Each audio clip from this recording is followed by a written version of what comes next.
Assalamu alaikum students. Today we are going to start chapter 7. तो chapter 7 है हमारा which is work power और यही related topics हैं सारे इन्हीं के. तो आज इसका first lecture होगा. तो चलते हैं अपने lecture की तरफ.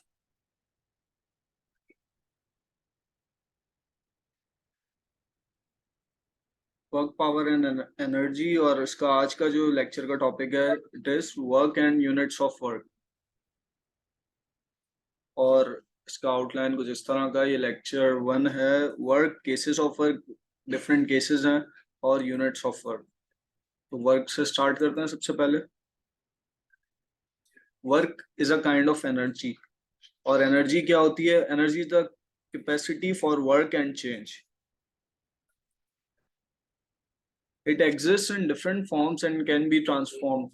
वर्क क्योंकि एक एनर्जी की ही काइंड है और एनर्जी डिफरेंट फॉर्म्स में एग्जिस्ट करती है और एक फॉर्म से दूसरी फॉर्म में ट्रांसफॉर्म हो सकती है. It powers various activities and processes. Without energy हम एक्टिविटीज कोई भी परफॉर्म नहीं कर सकते या कोई भी प्रोसेसेस परफॉर्म नहीं कर सकते. इवन सिंपल प्रोसेस ऑफ कि अगर आपको एक कोई छोटा सा ऑब्जेक्ट भी एक जगह से उठा के दूसरी जगह रखना है तो उसमें भी एनर्जी कंज्यूम होती है. विदाउट एनर्जी आप वो नहीं कर सकते.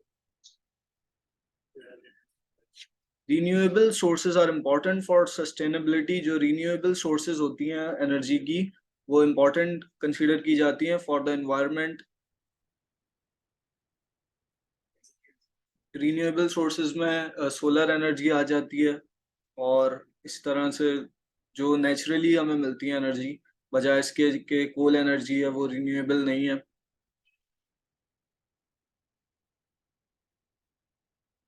Understanding and efficient use are crucial.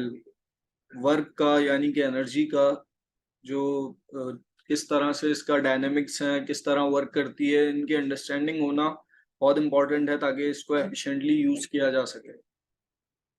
अच्छा, इसका मैथमेटिकल रिलेशन है W equals to F D cos theta. F यहाँ शो कर रहा है फोर्स को, डी डिस्टेंस या डिस्प्लेसमेंट और कॉस थीटा कॉस का फंक्शन यहाँ यूज होगा. अच्छा, इसको समझाने के लिए एक सिंपल कॉन्सेप्ट आपका बिल्डअप करने की कोशिश करूंगा. ये एक सिंपल ब्लॉक की एग्जांपल है. इस ब्लॉक को हमें डिस्प्लेस कराना है इस डायरेक्शन में और इतने ही डिस्टेंस पे हमें डिस्प्लेस कराना है. तो इधर से उठाकर इधर जब हमें इसको लेकर जाना है कुछ इस तरह आएगा ये. तो यहाँ से ले जाने में हमें जो फोर्स लगी और जो इसने डिस्टेंस कवर किया उन दोनों का जब हम प्रोडक्ट करेंगे तो एनर्जी निकल के आएगी यानी कि वर्क डन निकल के आएगा कि हमने इस पे कितना वर्क डन किया. अच्छा, here are some cases of work done.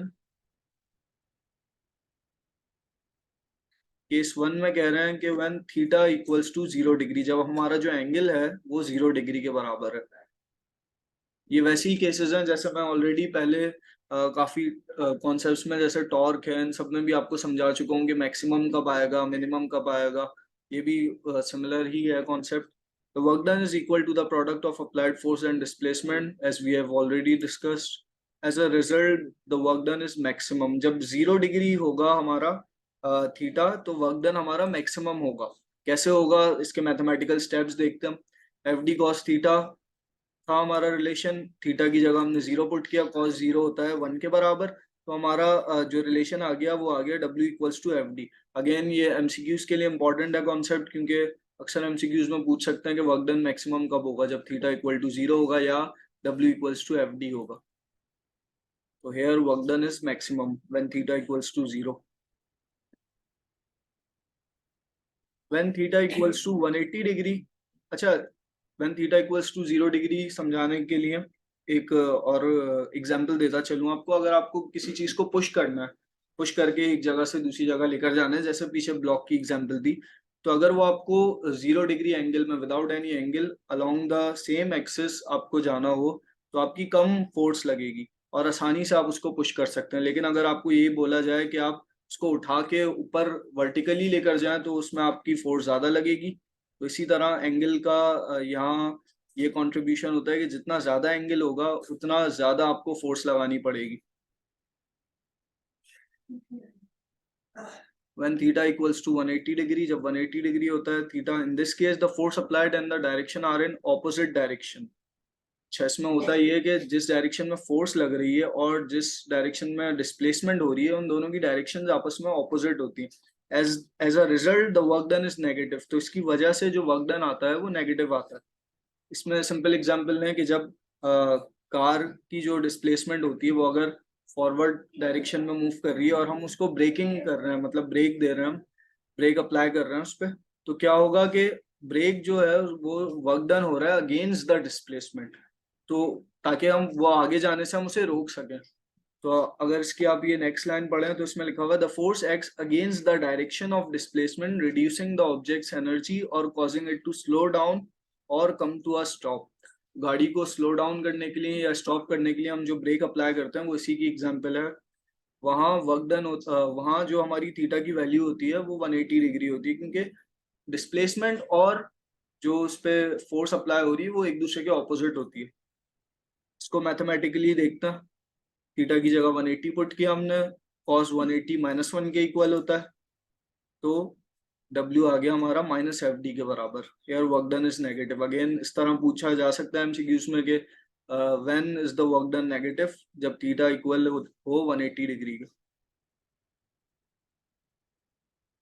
और जब थीटा इक्वल हो 90 डिग्री के, जैसे मैंने ऑलरेडी समझाया अभी पीछे कि अगर आपको अलोंग द एक्स एक्सिस किसी चीज को डिस्प्लेस कराना हो तो वो इजी होता है, और अगर आपको उसी ऑब्जेक्ट को वर्टिकली कराना हो तो उसमें आपकी ज्यादा फोर्स लगेगी।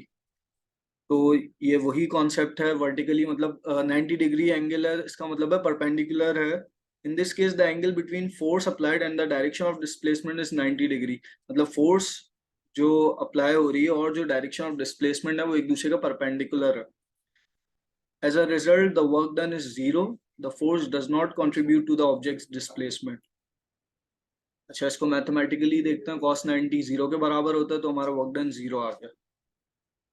तो इसको जस्ट समझने के लिए, कॉन्सेप्ट बिल्डअप करने के लिए एग्जांपल्स ध्यान में रखें, और ये चीजें याद रखें कब मैक्सिमम होगी वर्क डन की वैल्यू, कब नेगेटिव होगी और कब जीरो होगी। इसी तरह से न्यूमेरिकल्स एमसीक्यूज बन के आ सकते हैं इसमें।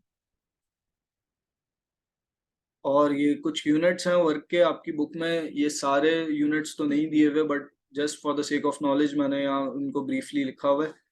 एक है वर्क डन का यूनिट जूल, जो कि एनर्जी का भी यूनिट है, और वर्क क्योंकि एक फॉर्म ऑफ एनर्जी ही है, तो ये ऐसा ही यूनिट है वर्क का joule, defined as work done by 1 newton force over a 1 metre displacement. जब 1 न्यूटन फोर्स अप्लाई होगी किसी ऑब्जेक्ट पे और उसको 1 मीटर डिस्प्लेस करेगी, उसको हम कहते हैं ये जूल के बराबर। न्यूटन मीटर नेक्स्ट है हमारा यूनिट, ये भी जूल के इक्विवेलेंट ही है।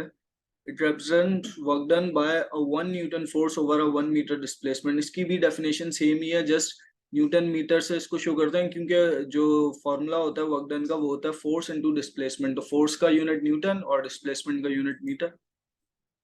Next unit is foot pound, और ये कॉमनली यूएस में, यूनाइटेड स्टेट्स में यूज होता है, और ये रिप्रेजेंट करता है 1 pound force over a 1 foot displacement. Next unit is erg, ERG, और ये ज़्यादातर साइंटिफिक और इंजीनियरिंग की फील्ड में यूज होता है, और ये इसको डिफाइन ऐसे करते हैं, it is defined as the work done by 1 dyne force over 1 centimetre displacement. Dyne एक फोर्स का यूनिट है।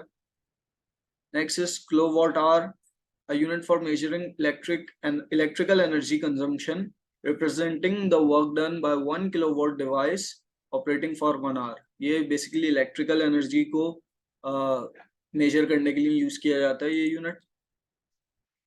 और जो आपकी बुक में इंटर कन्वर्जन्स दी हुई हैं इन यूनिट्स की, वो कुछ इस तरह से दी हुई हैं। 1 जूल इक्वल है 1 न्यूटन मीटर के, जैसे ऑलरेडी बताया एक दूसरे के इक्वेलेंट होता है।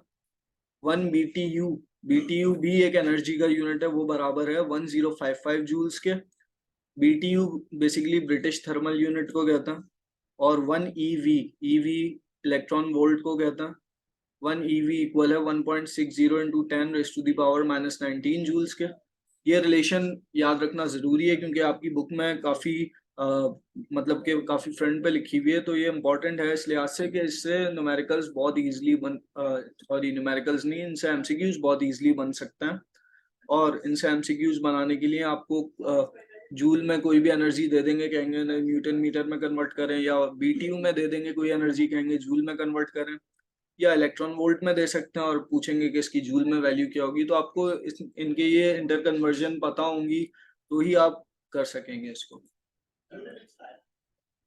आई होप आपको कोई मुश्किल नहीं हुई होगी, जितना सिंपल बनाने की कोशिश की गई है लेक्चर। अगर फिर भी आपको कोई प्रॉब्लम हो, कोई क्वेरीज हो आपकी, तो हमारी WhatsApp community is always open for you.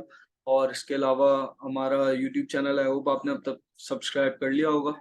मिलते हैं नेक्स्ट लेक्चर में, तब तक के लिए अपना ख्याल रखें। Thanks for watching. Allah Hafiz.